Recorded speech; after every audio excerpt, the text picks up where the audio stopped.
is my heart's speech. Your mercy is what I beseech. Keep in my heart your remembrance, and in your deen allow me to advance.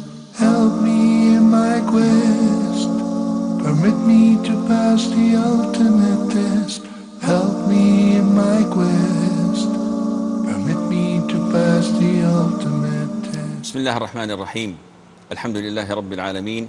صلى الله وسلم وبارك على عبده ورسوله الأمين نبينا محمد وعلى آله وصحبه أجمعين. Dear brothers and sisters in Islam, Assalamu alaikum wa rahmatullahi wa barakatuh, and welcome to this new episode of Ask Huda, coming live to you from Jeddah. We have a number of emails. Huda asks, I read that saying thank goodness is something that would lead to shirk. Is this correct? Goodness, if you ask anyone or if you consult the dictionaries, you would find that it is a softer form, and they intend it to refer to God. So when someone says goodness knows or thanks goodness, they are referring to that God knows or thanks to God, not that goodness as we know it. So those who say such a statement, they have the same status of those who say thanks God or God only knows. And this is not shirk, yet it is inappropriate and disrespectful to Allah Azza wa Jal. Because in Islam, we know that Allah Azza wa Jal has the most beautiful names and attributes. And we also know that God is not one of them. It's a translation. And this translation cannot be adapted to any other names of Allah Azza wa Jal. And we must not adopt it and use it. Because God refers in Christianity to Jesus Christ. He is the Son of God, He is one of three, and He is God.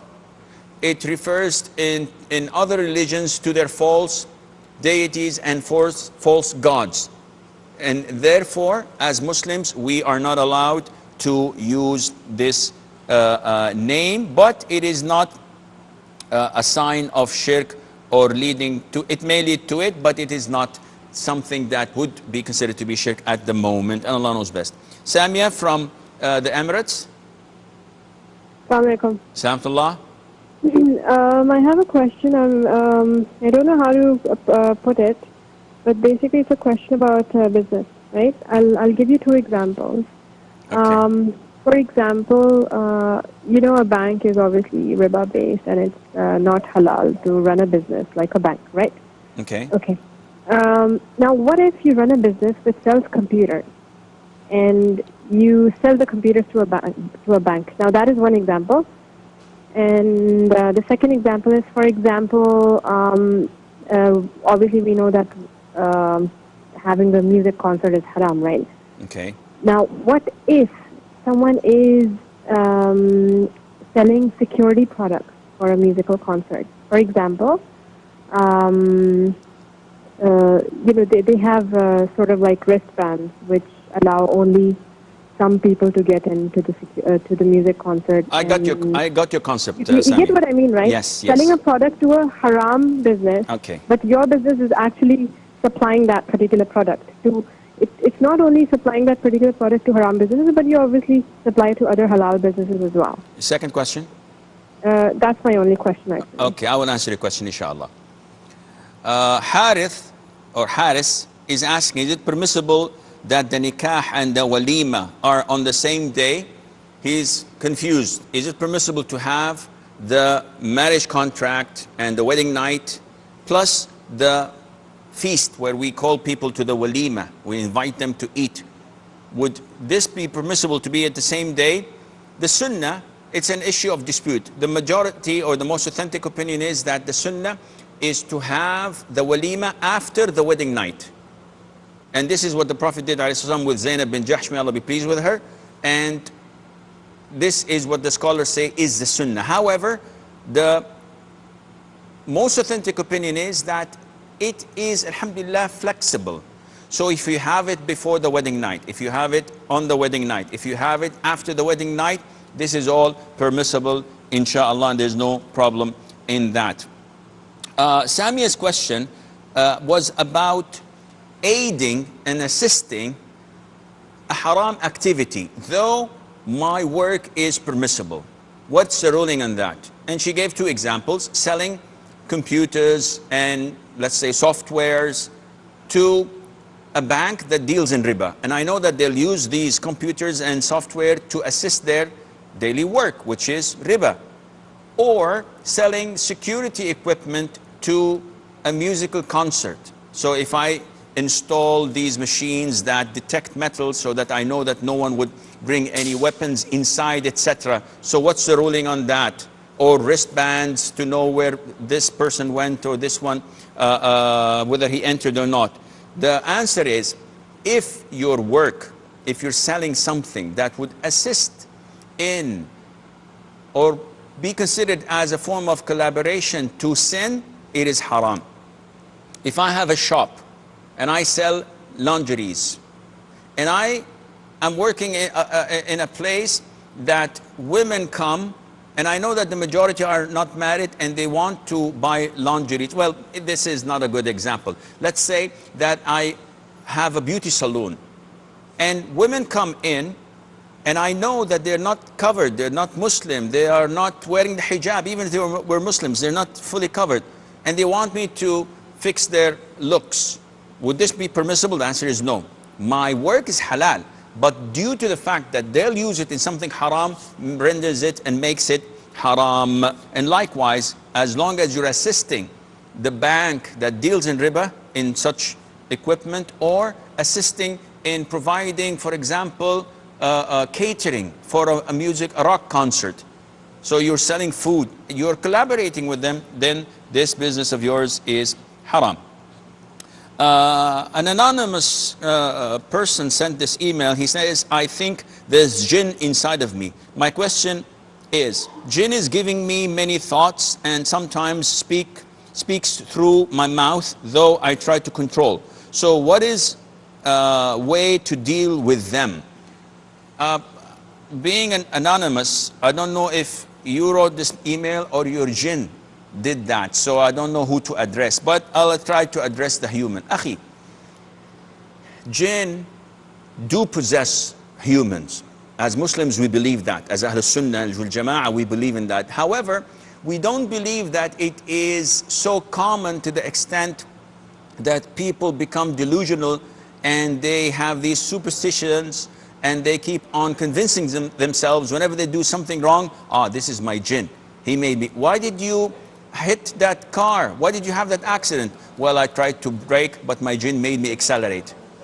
This is not logical, and it's not always correct. It can happen.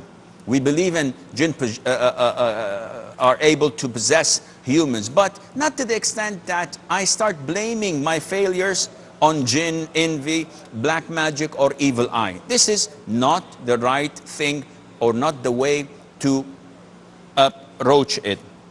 Therefore, the thing that I would advise you to do is to offer yourself ruqyah. If you're in Saudi Arabia, head to Mecca and make a umrah and finish your umrah and supplicate to Allah after praying 2 rak'ahs near the Kaaba, and praise Allah and offer salutation to the Prophet ﷺ, and be sincere in your dua, asking Allah not to let you leave haram area before completely curing you and taking all these doubts and whispers of the shaitan and the jinn, if there are any, from you, and inshallah you will find the cure. We have Zaki from South Africa.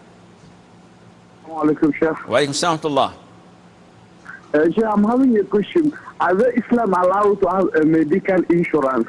Medical insurance in our Islamic law? Okay, I will answer you, inshallah. Jazakallah. Wa jazak, hayyak Allah khidr. Also, to the brother who's complaining from the jinn, I would recommend that he does ruqyah.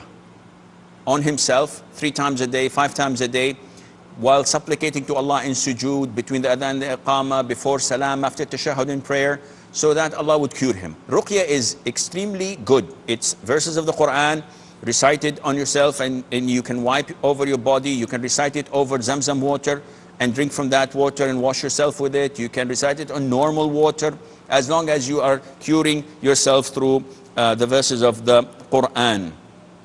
Zaki is asking about medical insurance. Insurance in general, whether medical or life insurance or vehicle insurance, it falls under the same umbrella, which is gambling. You pay 1,000 rand, as in South Africa, and they tell you you're insured for a whole year. Your coverage can reach up to 300 or 200,000 rands. And what happens if during the year I go to the hospital 10 times, 15 times, I get operated upon, and the bill is 200,000 rands? They'll pay it. But what happens if nothing happens to me and I don't go and see any hospital at all? Then the 1,000 rand I've paid, it's gone, it's theirs. This sounds like, wow, for me it's fair. But it is not. This is gambling. It's like buying a lottery ticket for £1. In some countries, international airport, the minute you go out of the plane, you will see this Porsche 911, beautiful, standing there, all shiny, and they say pay 500 dirhams, only 1,000 tickets, and you have a good one, a chance of 1,000. So you buy this hoping, a 500 dirham is what? It's a dinner meal, it's nothing. So I can afford this, and you buy it. There's a chance, a big chance, that you will lose your 500. It's gone down the drain. You're happy, but there is a chance that you may win. So this is gambling. It is like drinking intoxicants. Allah Azza wa Jal had forbidden it in the Quran, and the Prophet had forbidden it in the Sunnah. Likewise, medical insurance is like this. However, if the company that you work for, they declare and they put in the contract that they're responsible for insuring you and your family medically, and they pay all the premiums and you have nothing to pay from yourself, in this case it is permissible to enjoy the benefits of such an insurance, because your company is responsible and they will take this sin, and Allah knows best. Ghaida from the Philippines. Ghaida from the Philippines. Hello, assalamu alaikum wa rahmatullahi wa barakatuh. Wa alaikum assalam wa rahmatullahi wa barakatuh. I'm happy to follow this program in Huda, alhamdulillah. Alhamdulillah. What is your question, sister? Listen to me from the phone, please. Yes.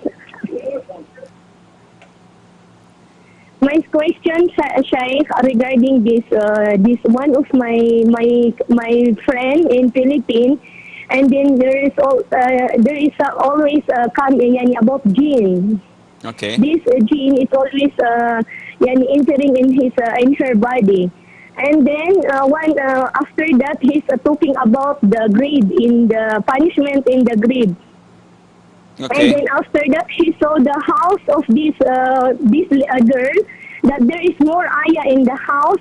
And then this jinn said that, what kinds of ayah this one? And then we told them that this ayah is from the Quran. And then they said, what is Quran? And then after we are talking about this one, he embraced Islam, this jinn.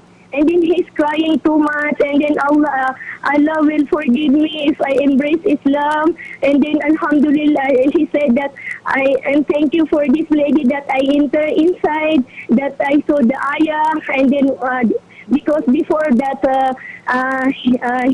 one person killed her, and then she threw it into the garbage, this in Bornal in Philippines. And then this spirit is not always not in the flying like this. Okay. After that, he said that if I embrace Islam, Allah will forgive me. And then when I make it shahada for this jinn inside, she's crying too much, and then she's following la ilaha illallah, ashhadu an la ilaha illallah. She's crying this because What's the question, Ghaida? Yes, What is the question? And make it short because we have so many callers on the line. What is the question? What she will do for this one lady, this Muslim, Okay. that this jinn will not come back again. Okay, I will Because always this jinn, any jinn coming inside, and then they said that. So what Ruqya, the best Quran to read it? I will answer your question, inshallah. Jazakallah khair for calling. As for the question of Sister Ghaida, the problem is that prevention is always better than cure. So as Muslims, now, Sheikh, are you afraid of jinn? Are you afraid of black magic? Are you afraid of envy? Are you afraid of evil eye? Being afraid is not an issue. I'm afraid of lions, I'm afraid of snakes. But do I fear them to the extent that I do not do certain things? The answer is no. I recite my adhkar in the morning, in the evening, and before I go to bed, and after each and every fard prayer. So my heart is connected to Allah, or so I would love to think that it is. And therefore, I should not pay any attention to what these whispers come to me. For the sister, prevention is better than cure. Maintain the adhkar.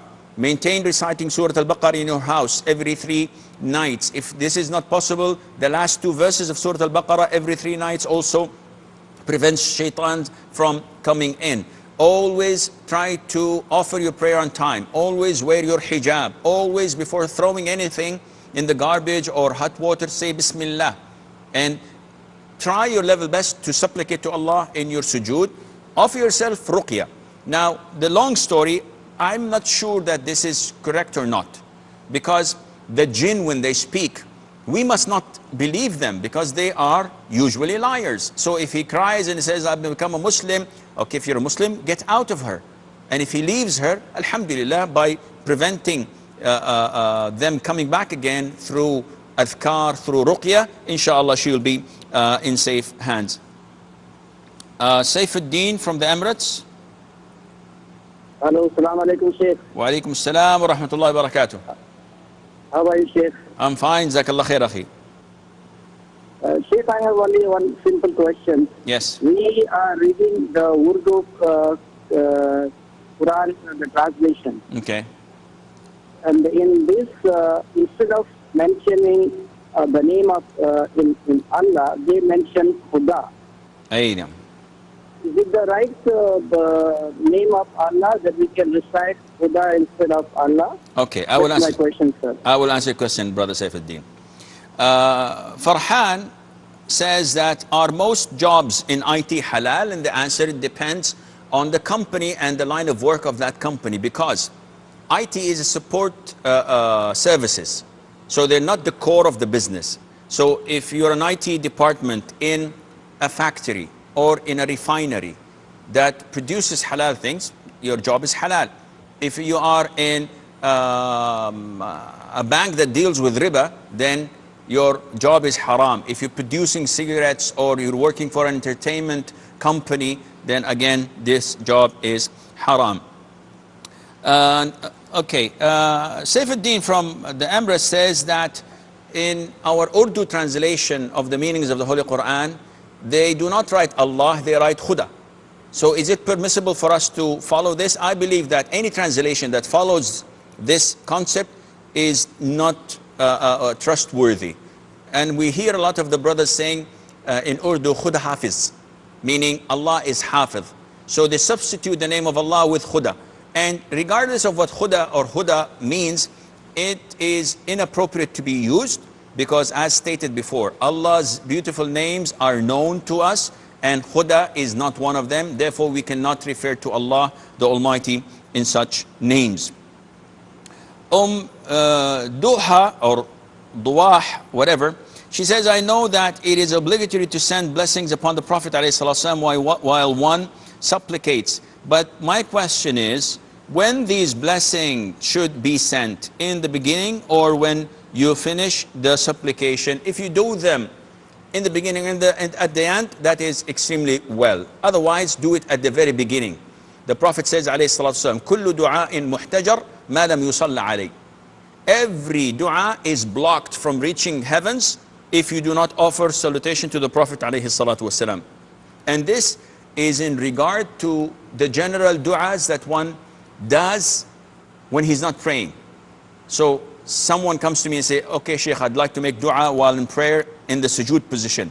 Should I say, Alhamdulillah wa salatu wa salam ala Rasulillah, Allahumma ghafirli warhamni warzuqni? The answer is no. Because the Prophet told us to choose whatever dua we want, and he did not tell us to offer or praise Allah and offer salutation to the Prophet beforehand. But if I'm in my home and then I remember a sick person that I love and I'd like Allah to cure him, in this case I raise my hands, face the Qibla, and praise Allah, offer salutation to the Prophet ﷺ. Who? Okay. And also do my dua after offering salutation to the Prophet ﷺ. Imran from Saudi. Assalamu alaikum, Sheikh. Wa alaikum assalam wa rahmatullah. Sheikh, I have actually 2-3 questions. 2 or 3? It's all related to each other. Okay. My father-in-law, my in-law came this year for Hajj. Okay. So I found him, he was doing tawaf on behalf of someone else. Okay. So I informed him that this is not permissible. You can do Umrah or Hajj on behalf of someone else. Okay. But tawaf is not allowed. But when he came to my place, I asked this question to you also on Ask Huda and show him the answer. But he didn't satisfy with this. So he called to some Maulana in India, and what that Maulana said, that don't listen to them, they are Ahl Hadith. Okay. And I saw in a video of Sheikh Muhammad Salah, in which he said that tawaf is like Salah. One cannot pray Salah on behalf of another. So is there any sound hadith in which it's clearly mentioned that we cannot do tawaf on behalf of someone else? Okay. Second question. And my second question is regarding the grave worshipper. When I say to my friend that grave worship is wrong, associating partner to Allah is shirk, in this case they are labeling as you as a Wahhabi every time. And whenever every time I say good things to another people, they just give me label. Same, this year I have done Hajj. On Arafah day I saw that some of the group they are not saying Dohar and Asr as Qasr as Jama. So what they said that you people are Hanafi, we are Shafi. So again they give me a label there. Okay. And I also not prefer to call as me as a Sunni. Ask a question to those people who give labels. Okay. Prophet Muhammad is upon him. I didn't across any verse in Quran Hadith. Okay. I will answer the question, inshallah.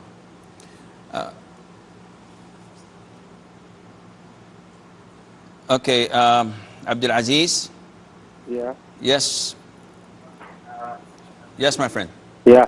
Hello, Sheikh. Assalamu alaikum. Wa alaikum salam. Yeah, I've got 2 questions. Okay. Yeah, you see my first question, maybe when we are praying with the Jamaat. Listen to me from the phone and mute your TV, please. Okay, all right. All right. Yes. Okay, make it off. Now can you hear me? Yeah, I can hear you. Go ahead. Yeah, you see, maybe the Imam, he read the Fatiha, he finished. Maybe you read on the Ruku, Okay. So those rak'at, then we're going to replace again, or just we finish with Imam? You understand? Yani you went to the masjid and the Imam was in the ruku' position and you did not recite the Fatiha. So you said Allahu Akbar and you joined him in ruku'. Yeah. Okay, I understand. Yeah. Second question. Yeah, that's my question. So that rakat, you're going to bring it back, or that's my question, first question. Second question. No. Yeah, this second question, we are living here in South Africa. There's a KFC, the company, selling the chicken, what. So Okay. this thing, this halal, we don't understand about it. Okay. Like big companies, I will answer your question, inshallah, akhi. Okay, Jazaka. before we go to Imran's question, we have Ruqayya, and she says, Sheikh, is it okay for a Muslim man to work in the US Army? And this was answered by Allah Azza wa Jal in Surah Al-Mumtahina. Allah tells us that He does not forbid us to be kind and fair to those who do not fight us on the account of religion and do not get us out from our homes. And then goes on to the second ayah, but Allah forbids us from being kind and fair and friendly to those who fight us on the account of religion, and they do their best to get us out from our homes or help those who drive us out from our homes. Allah forbids us from befriending them or taking them as allies, and whoever does this is considered to be among the wrongdoers. So when we look at the question and we look at what's happening in so many different parts of the world, and we look at the drone attacks, and we look at the children, the women, the elderly being slaughtered, we know that it is not permissible to work in the US Army. And the evidence behind this is these two verses in the Quran. It's in black and white. Imran from I think he's from Saudi Arabia. He's asking about the ruling on performing tawaf on behalf of others. And he said that he saw people doing this, and he told them that this is not permissible. And they spoke to their scholars in their countries, and they told them that it's okay, it is permissible. These scholars and students of knowledge in Saudi Arabia are Wahhabis. And he's saying what to do.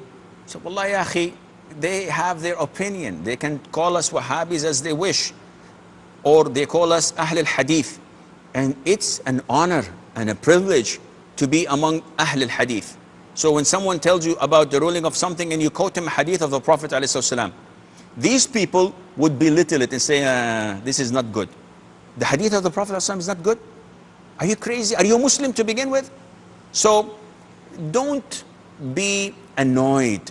Don't be irritated by such labelings. As long as you're following the Quran and the Sunnah, Allah is pleased with you. So with all due respect, the hell with them. Who cares about what they say or what they label you and I? No one cares about this. Now, my heart is at ease because I follow the Quran and I can quote the ayah, and this is my evidence. I follow the hadith. This is in Bukhari, this is in Muslim, this is in Tirmidhi, Nasa'i, Abi Dawood, or any of the great books of hadith, and I know whether it's authentic or not. But you, my friend, who do you follow? I follow this person, I follow this dead person, I follow that dead person, and I just follow what they say blindly. See, who's closer to Allah?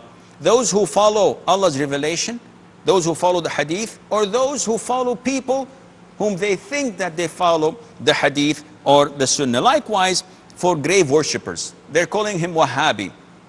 Well, labeling people is easy. If you call us Wahhabi, we can easily call you a mushrik, because you're doing exactly what the idol worshippers in Quraysh used to do. They used to worship these idols, Allat wal Uzza, and they used to say, oh Allah, forgive us through them. And this is what he's doing. You're going to a grave and saying, or to a dargah and saying, oh Allah, please forgive me through them. Or you are actually addressing them, oh Maulana so and so, oh Tijani, Jilani, Badawi, whatever, do forgive us. And whoever does this is definitely mushrik and a kafir, and don't care about what the people say. If you shorten your prayer in Arafah and you combine it Dhuhr to Asr to Dhuhr, you are following the hadith in Sahih al-Bukhari, in other books of hadith.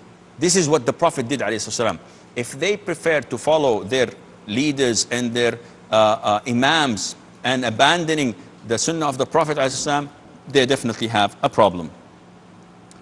Abdul Aziz from South Africa, he's saying that if I join the prayer, but I come to the masjid, the imam is in the ruku', so I say Allahu Akbar, and I join him. I didn't recite the Fatiha and I didn't hear it from the imam. would this be considered a valid rak'ah, or should I make it up? The answer is no.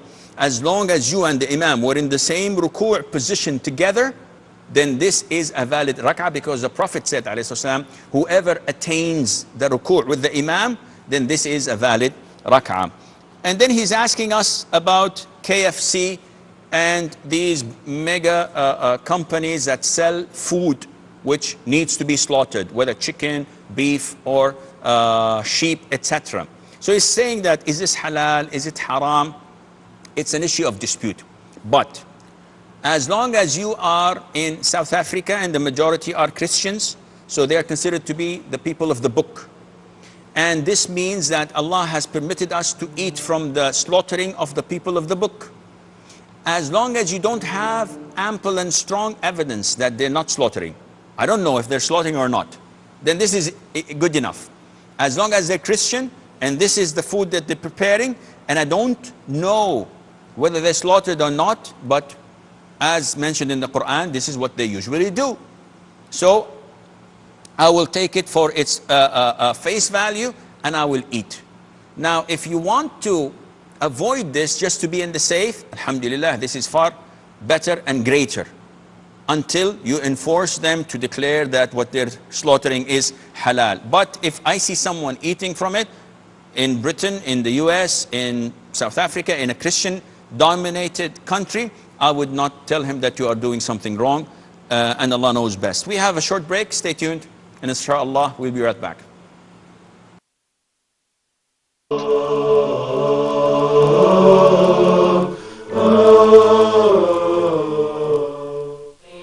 The Messenger of Allah, peace be upon him, narrated that when Allah, glory be to him, wishes good for someone, he bestows upon him understanding of the religion, and that Allah makes the path to paradise easy for those who seek knowledge.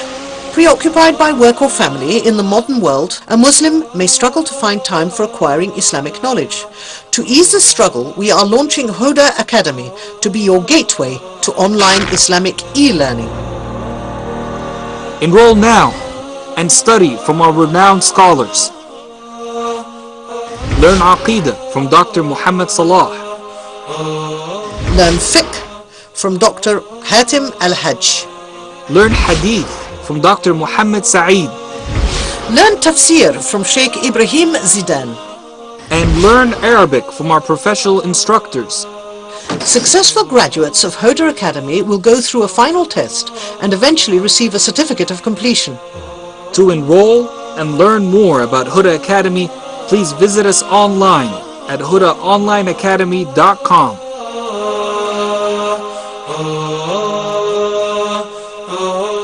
Huda Academy, your gateway to authentic Islamic knowledge.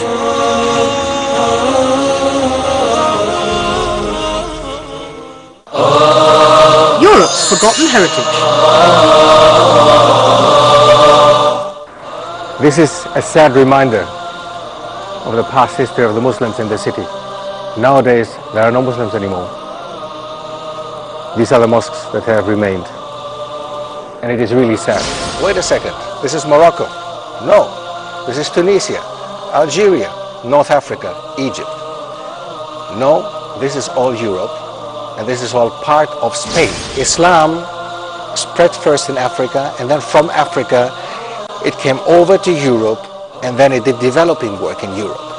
Now, we look the other way around nowadays. The compass was invented by the Muslims.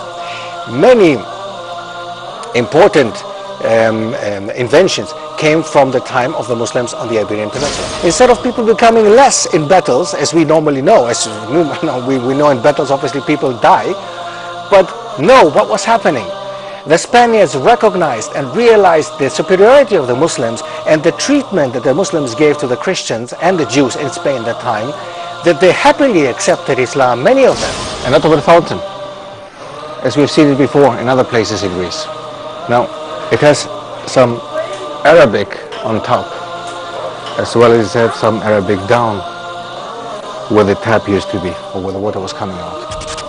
Pack your bags, grab your passports, and join Dr. Steph Karis as he takes us through Europe and rediscovers Europe's forgotten heritage, only on Huda TV.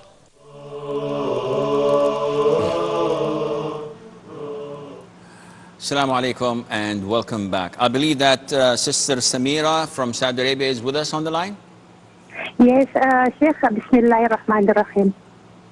Yes, hello. Yes, if you say Bismillah ar-Rahman ar-Rahim, I cannot answer you except by saying A'udhu billahi minash shaitanir rajim. A'udhu billahi minash shaitanir rajim. Bismillah ar-Rahman ar-Rahim. Assalamu alaikum, Sheikh. Yeah, wa alaikum assalam wa rahmatullahi wa barakatuh. Yes, actually, sir, this question was bothering for me for 7 years. Okay. What's this? I married as a second wife.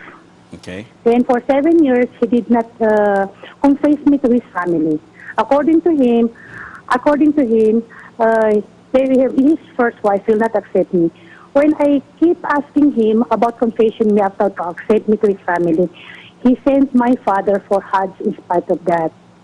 Okay. When my father in Mecca, for bad luck, he died after Tawaf. So he did not meet my father. Is my marriage for him is valid? And is there any benefit for my husband to send my father to Hajj? That's the question on it.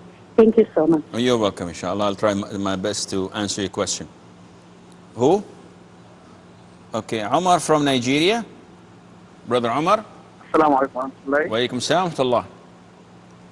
How are you, Sheikh? I'm fine, Jazakallah khair, ya akhi. What can I do for you? I have a question for you, sir. Yes. Please congratulate a Muslim brother on Friday by saying Jumu'ah Mubarak. Please, did video allowed?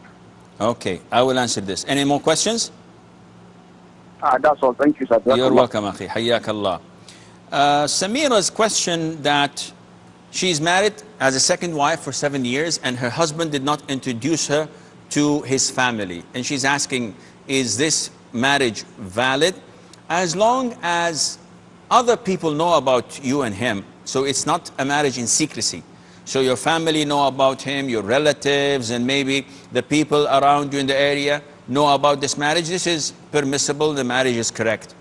But when the marriage is in secrecy, so only your father and 2 witnesses know, and it is not publicized, no one knows that you're married, then this is an issue of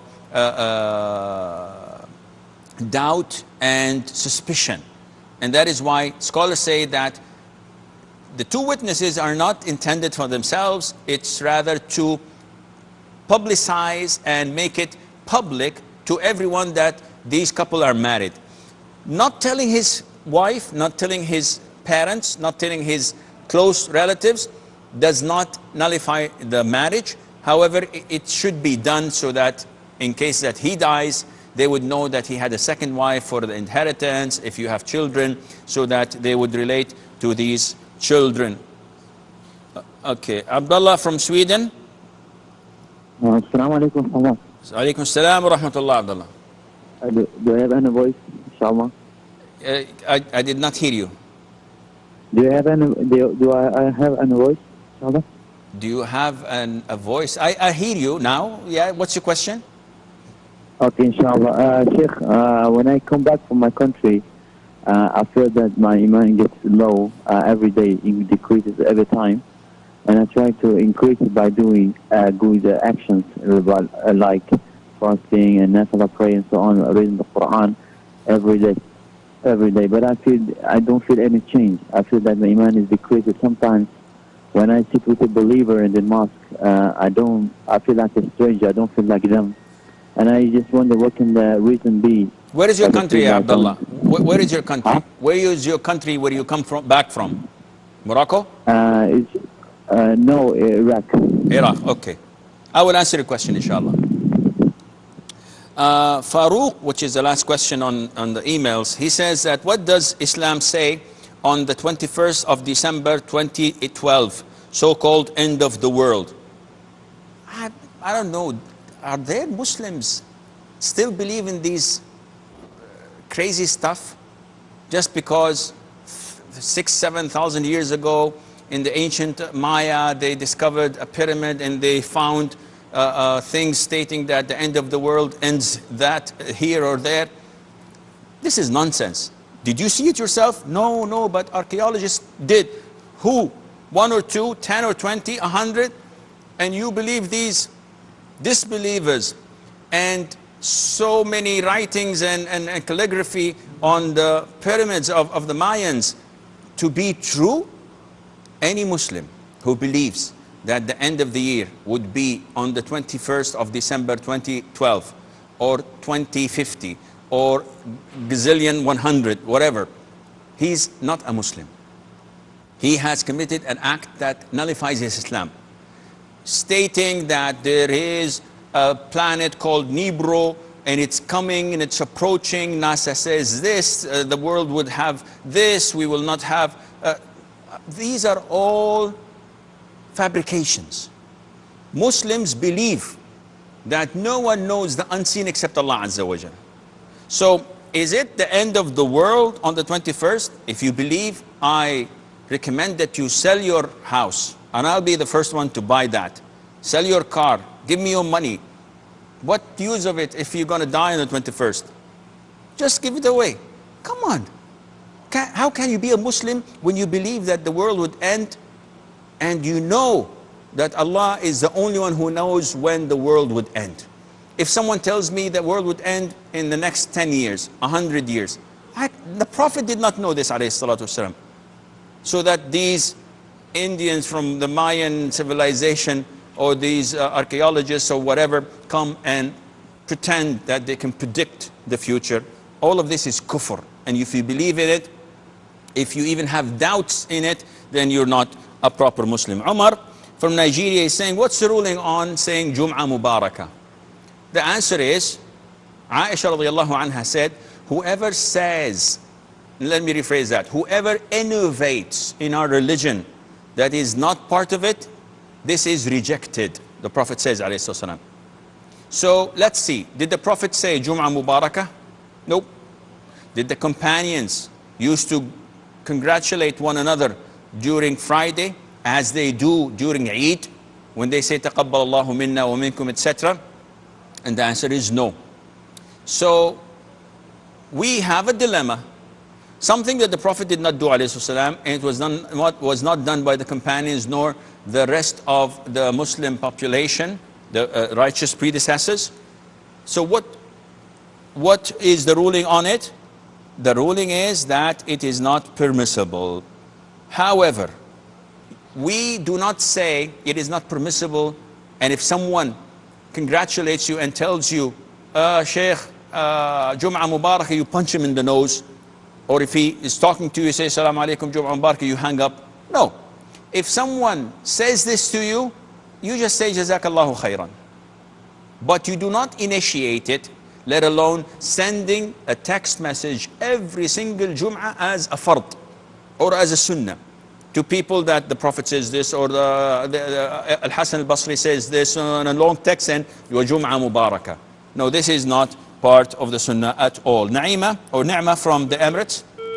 I think we've lost Ni'ma. Abdullah from Sweden, he says that whenever I come from my home countries and from Iraq and I reach the country that I live in at the moment in Europe, I feel that my iman is decreasing and I'm losing a lot of love, though I try my best to offer good deeds and to recite the Quran, to have night prayers, etc. But still, I'm not as I used to be. Well, the Prophet told us, alayhi salatu wasalam, in an authentic hadith, Inna likulli amalin shirra. Every deed, whether good or bad, whether Islamic or un-Islamic, it has a peak. And every peak, وَإِنَّ لِكُلِّ شِرَّةٍ فَتْرَةٍ, has a decline. The Prophet says, whoever the decline is to my sunnah, then he is guided. And whoever decline is to other than my sunnah, then he is doomed. So, in the very beginning, Allah guided me to Islam. I felt that I can see the light. My chest is expanding and I'm so happy, I'm so optimistic. And I keep on doing good deeds. I pray 4 or 5 hours night prayer. I fast every Monday and Thursday and the white days and so on. I read 3-4 juz of the Quran. I go to the prayer before the adhan. And I finish after they close the masjid. Everything is fine and great. No music, no movies, no sending my gaze anywhere. So, mashallah, I'm doing well.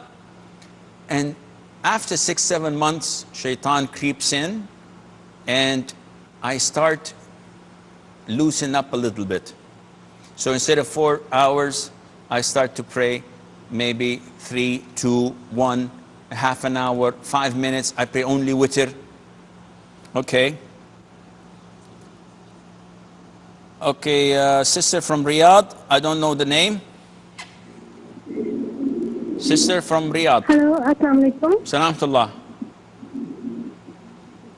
Listen to me from the phone and mute your TV, please. Assalamu alaikum. Alaikum salam. How are you, Sheikh? I'm fine, Jazakallah khair. The name, please? Ambreen. Ambreen. Okay, what can I do for you, sister?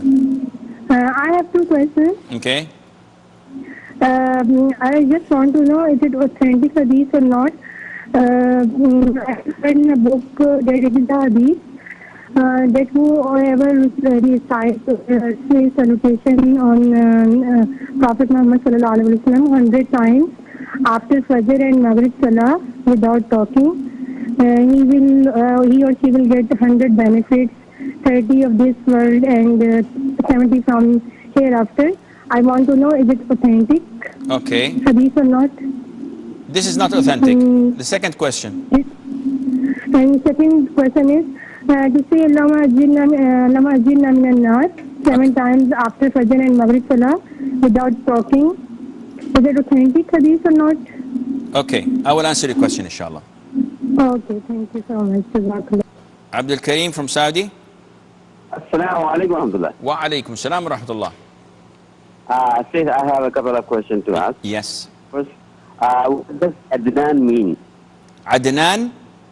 What does Adnan mean? Meaning of Adnan. Okay. And the second one day I contacted South Bank, Islamic branch, to take loan. And they told me about the detail that you have to pay 3,000 riyal for as a processing fee, and then you have to pay 1.8% the amount you will take from me. What bank is this? I contacted Saab Bank to take loan, and I asked them for detail. They told me that you have to pay 3,000 riyal as a processing fee. Okay. And you have to pay 1.8%, okay, to the amount you will take from us. This is money for money, or you're going to buy something from them and then sell it? No, they're saying, okay, we will buy on your behalf, okay, rice or whatever, okay. They say like this, okay. I will they answer will your question. buy rice for me and sell in the market. I will answer your question, inshallah. Okay, Sister Ambreen, if I'm pronouncing her name correctly, asked about the hadith of praying Fajr and not speaking, and that you'll get 30 benefits here and 70 in the hereafter. This is a fabrication. It has no origin to it. And the second hadith, saying 7 times, Allahumma ajirna minan nar, the hadith, the famous well-known hadith, that whenever a person says this in the morning, and Allahumma inni as'aluka al-jannah, oh Allah, grant me Jannah, that the hellfire speaks to Allah and says, oh Allah, protect him from me. And this is a hadith that is disputed whether it's authentic or not. I believe that it is authentic, and I do it in the morning, in the evening. I ask Allah 7 times to protect me from hell, and I ask Allah 7 times to grant me paradise, and I pray to Allah that He accepts this prayer from me and you. Brother Abdul Kareem from Saudi Arabia is asking, what's the meaning of the name Adnan? I don't know. There are so many names that may have origin or a meaning in Arabic, and there are names that don't have a meaning in Arabic. To me, I don't have any knowledge of this name, what it means, though I know that it is one of the ancestors of the Prophet alayhi salatu wasalam. We have Suhaib from Saudi Arabia. Assalamu alaikum. Wa alaikum salam wa rahmatullah. Sheikh, I have one question. Yes.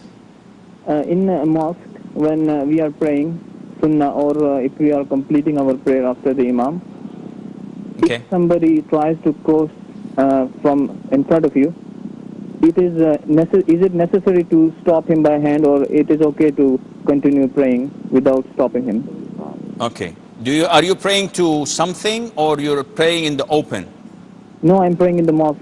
Yes, in the masjid, what's in front of you? anything in front of me. Nothing in front of you. Is Yes, is he passing between your feet and where you put your head, or beyond that? Yes, it becomes then two questions. If he is passing from the point of sujood, or if he is passing beyond that. Okay, I will answer the question, inshallah. Okay, thank you. Wujak. Brother Abdul, Amreen. Yes. From Dubai. Yes, what can I do for No, you? no, from Jeddah, Saudi Arabia. From Jeddah, Saudi Arabia. Okay, Amreen. Yes. Yeah. Assalamu alaikum. Wa alaikum salam wa rahmatullah. Yeah, I have two questions, Bashir. Yes. Yeah, the first one is anybody coming for Umrah or Hajj, should they call up their relatives and ask forgiveness or inform them that they are going for Hajj and Umrah? Okay, second question. And the second one is, if they have any dispute or anything from anybody, should they call up them and mend up their affairs or seek forgiveness? It's the same thing. Is it anything like that? The same question, almost. It's the same question, but they have a problem. They are coming from India. They need this answer. Okay. I will answer your question, inshallah. Thank you. Assalamu alaikum. Wa alaikum salam wa rahmatullah. Abdul Karim's question about a loan he's asking from a bank. And he said SAB Bank. And they said that in order for them to give him a loan, he has to pay 3,000 riyals as process fees, and then they would charge him 1.8% as a profit. And getting a loan directly, money, and then paying it back money is forbidden, and this is riba. However, I think that they meant to sell him rice or sell him something which is known as tawarruq. And this is forbidden unless they have the merchandise before you sign any papers or pay anything. So if they tell you, yes, we have 5 tons of rice, tell them I'd like to see it in the store, warehouse or in your stores. And they show it to you and you know that it's there and the label is there and you're going to buy the same thing, it's okay to agree on a deal, and they can put any margin of profit they want because they're selling you something, they're not lending you money. Now the 3,000 riyals processing fees, it should be included, but what I know that they charge you first the 3,000 riyals before doing anything. And then after you signed the papers and the contract and they do the actual selling, they process it. If you don't, then the 3,000 riyals has gone down the drain. And this is a little bit tricky, but it seems, because you're buying and you're not borrowing, it seems okay. However, I do not know if this Islamic way of doing it is being applied by SAB. And as you've heard last week, there are question marks, $1.9 billion fine, the biggest in the banking history, because of their money laundering. This is, of course, in the American and Mexican branches. In Saudi branches, I hope that nothing of such is being done. However, it seems to me, if, as stated, they own the merchandise before any obligation on your side, and you buy it from them and you take it physically and you sell it yourself somewhere else, this 3,000 riyals and the 1.8% is legitimate, and Allah Azza wa Jal knows best. Suhaib from Saudi Arabia is saying that what's the ruling on a man passing in front of you if you have prayed with the Imam and the Imam concluded his prayer and you're standing up to complete your own? If the person is passing in front of you beyond the area where you put your forehead in, so this is the area of my feet and this is where I put my head when I prostrate. If he's passing from here, then this is okay. He has nothing wrong. He had done nothing wrong. What he is not allowed to do is when I'm putting my head here and he wants to cross from in between. This is mandatory for me to prevent him from crossing. And Amreen from Jeddah, she's saying that there is this conception among us, whenever someone from our home country is traveling for Hajj or Umrah, is it mandatory that he goes and calls his relatives, his loved ones, and saying, listen, I'm going for Umrah, I'm going for Hajj, so please forgive me if I had done anything wrong to you, so make me, alhamdulillah, go with your pardon and your forgiveness? This is not the Sunnah, and this was never done by the Prophet ﷺ nor by his companions. So you just may go without calling anyone. A lot of the people think that I have to call everyone on my contact list and telling them that I'm going for Umrah. This is wrong. It's better that you don't tell anyone except the loved ones that would be harmed if you don't. So you can't go without telling your parents. You can't go without telling someone who's very close to you. As for the second question, Brother Zakir from Saudi Arabia. Assalamu alaikum, Sheikh. Assalamu wa rahmatullah. Sheikh, just a while ago, while you were answering one question, you said that there are people who say it's Wahhabi and Ahl Hadith. Okay. From the Indian context, if you take this, there are many organizations like madrasas, like Nadawi, Deoband Madrasa is there, and Jamaat Islami, it's a big organization, and also Tablighi Jamaat, it's working. So it happens that people from India, they come here, they study, and they go back to India, and there they come and they said that we are Ahl Hadith, and you have to, with such a large population of India, second largest population, Muslim population in India, and they want to change everybody overnight, and they said that you are all are wrong. So it's the other way around, that it's actually some of these people who come there and they sometimes even a fitna like them in India. Okay. And we have seen this there. I will address your issue, Brother Zakir. I will address it, inshallah.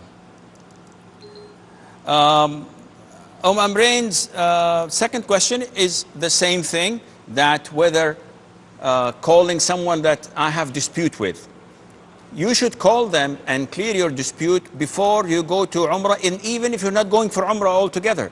A Muslim should not have any dispute with another Muslim for more than 3 days, each one of them neglecting the other, not giving salam and turning his face the other side.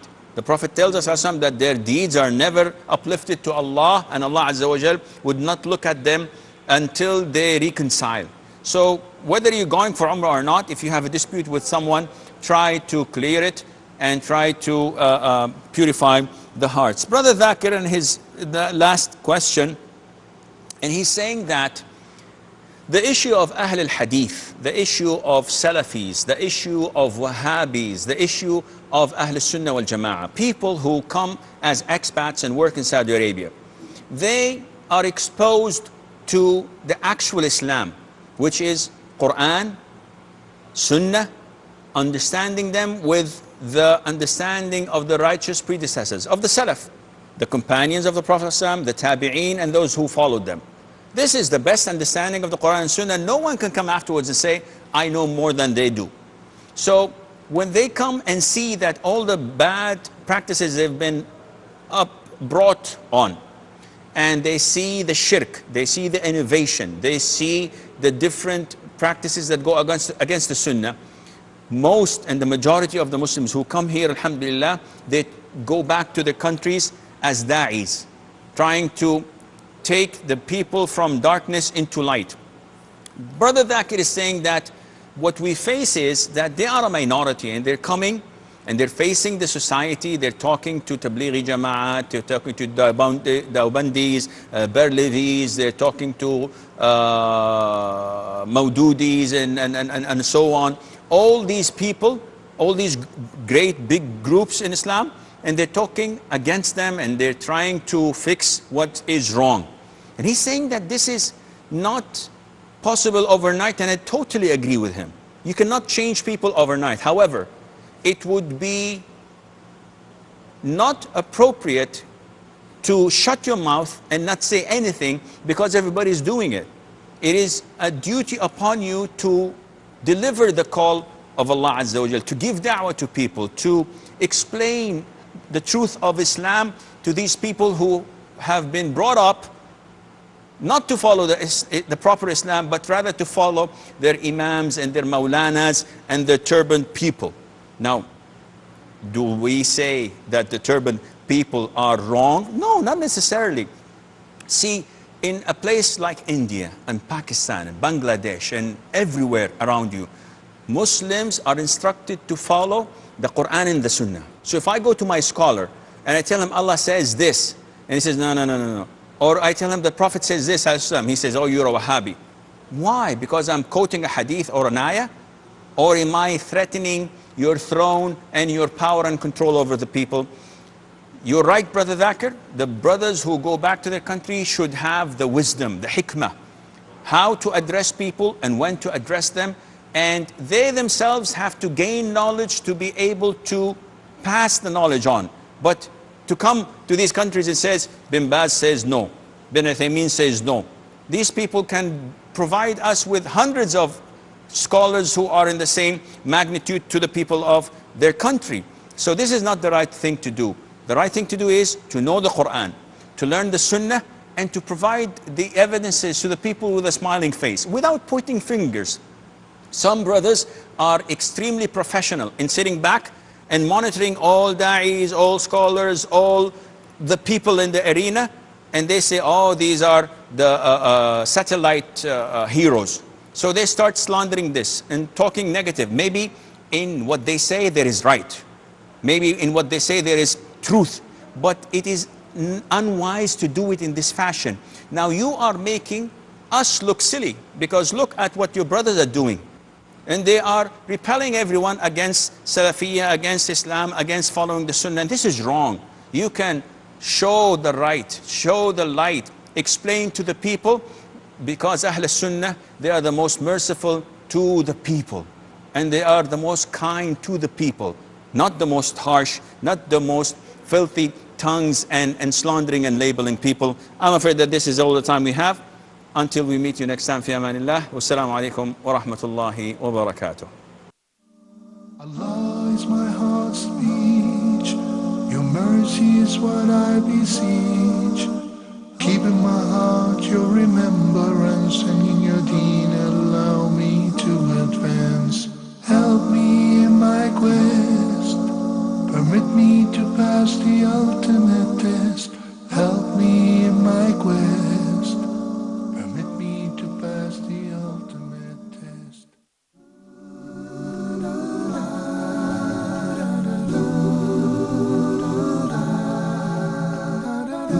Though my work is permissible, what's the ruling on that?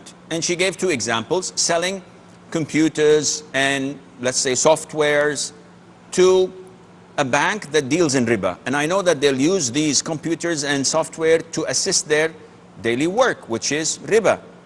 Or selling security equipment to a musical concert. So if I install these machines that detect metal so that I know that no one would bring any weapons inside, etc. So what's the ruling on that? Or wristbands to know where this person went, or this one, whether he entered or not. The answer is, if your work, if you're selling something that would assist in or be considered as a form of collaboration to sin, it is haram. If I have a shop and I sell lingeries, and I am working in a place that women come, and I know that the majority are not married and they want to buy lingerie. Well, this is not a good example. Let's say that I have a beauty salon, and women come in, and I know that they're not covered, they're not Muslim, they are not wearing the hijab, even if they were Muslims, they're not fully covered, and they want me to fix their looks. Would this be permissible? The answer is no. My work is halal, but due to the fact that they'll use it in something haram, renders it and makes it haram. And likewise, as long as you're assisting the bank that deals in riba in such equipment, or assisting in providing, for example, catering for a rock concert, so you're selling food, you're collaborating with them, then this business of yours is... So, obviously we know that having the music concert is haram, right? Okay. Now, what if someone is selling security products for a musical concert? For example, they have sort of like wristbands which allow only some people to get into the music concert. I got your concept. You Sami. get what I mean, right? Yes, yes. Selling a product to a haram business, Okay. but your business is actually supplying that particular product to. It's not only supplying that particular product to haram businesses, but you obviously supply to other halal businesses as well. Second question. That's my only question, actually. Okay, I will answer your question, inshallah. Harith or Haris is asking, is it permissible that the nikah and the walima are on the same day? He's confused. Is it permissible to have the marriage contract and the wedding night plus the feast where we call people to the walima, we invite them to eat? Would this be permissible to be at the same day? The sunnah, it's an issue of dispute. The majority or the most authentic opinion is that the sunnah is to have the walima after the wedding night. And this is what the Prophet did with Zainab bin Jahsh, may Allah be pleased with her. And this is what the scholars say is the sunnah. However, the most authentic opinion is that it is, alhamdulillah, flexible. So if you have it before the wedding night, if you have it on the wedding night, if you have it after the wedding night, this is all permissible, inshallah, and there's no problem in that. Samia's question was about aiding and assisting a haram activity, or God only knows. And this is not shirk, yet it is inappropriate and disrespectful to Allah Azza wa Jal.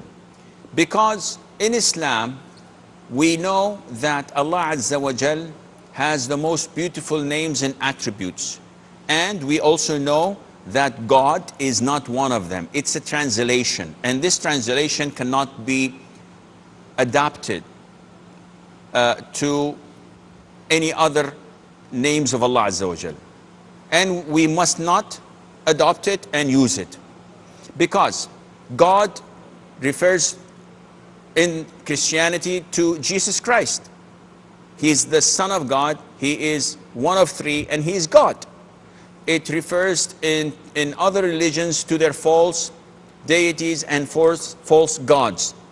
And therefore, as Muslims, we are not allowed to use this name, but it is not a sign of shirk or leading to it. May lead to it, but it is not something that would be considered to be shirk at the moment, and Allah knows best. Samia from the Emirates. Assalamu alaikum. Salamullah. I have a question. I don't know how to put it, but basically it's a question about business, right? I'll give you two examples. Okay. For example, a bank is obviously riba based, and it's not halal to run a business like a bank, right? Okay. Okay. Now, what if you run a business which sells computers, and you sell the computers to a bank? Now, that is one example. And the second example is, for example, haram. An anonymous person sent this email. He says, I think there's jinn inside of me. My question is, jinn is giving me many thoughts and sometimes speaks through my mouth, though I try to control. So what is a way to deal with them? Being an anonymous, I don't know if you wrote this email or your jinn did that, so I don't know who to address, but I'll try to address the human. Akhi, jinn do possess humans. As Muslims, we believe that. As Ahlul Sunnah wal Jama'ah, we believe in that. However, we don't believe that it is so common to the extent that people become delusional and they have these superstitions and they keep on convincing themselves whenever they do something wrong, this is my jinn. He made me. Why did you hit that car? Why did you have that accident? Well, I tried to brake, but my jinn made me accelerate. This is not logical, and it's not always correct. It can happen. We believe in jinn are able to possess humans, but not to the extent that I start blaming my failures on jinn, envy, black magic, or evil eye. This is not the right thing or not the way to approach it.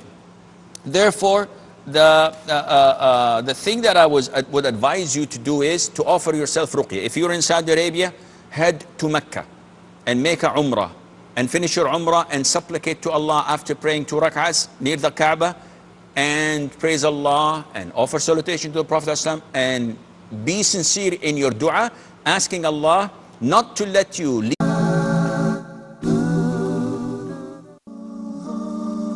Allah is my heart's speech, your mercy is what I beseech. Keep in my heart your remembrance, and in your deen allow me to advance. Help me in my quest, permit me to pass the ultimate test. Help me in my quest, permit me to pass the ultimate test. Bismillah ar-Rahman ar-Rahim. Alhamdulillahi Rabbil Alameen. Sallallahu wa sallam wa barak ala abdihi wa rasulihi al-Ameen. Nabiyyina Muhammadin wa ala alihi wa sahbihi ajma'een. Dear brothers and sisters in Islam, Assalamu alaikum wa rahmatullahi wa barakatuh, and welcome to this new episode of Ask Huda, coming live to you from Jeddah. We have a number of emails. Huda asks, I read that saying thank goodness is something that would lead to shirk. Is this correct? Goodness, if you ask anyone or if you consult the dictionaries, you would find that it is a softer form and they intend it to refer to God. So when someone says goodness knows or thanks goodness, they are referring to that God knows or thanks to God, not that goodness as we know it. So those who say such a statement, they have the same status of those who say thanks God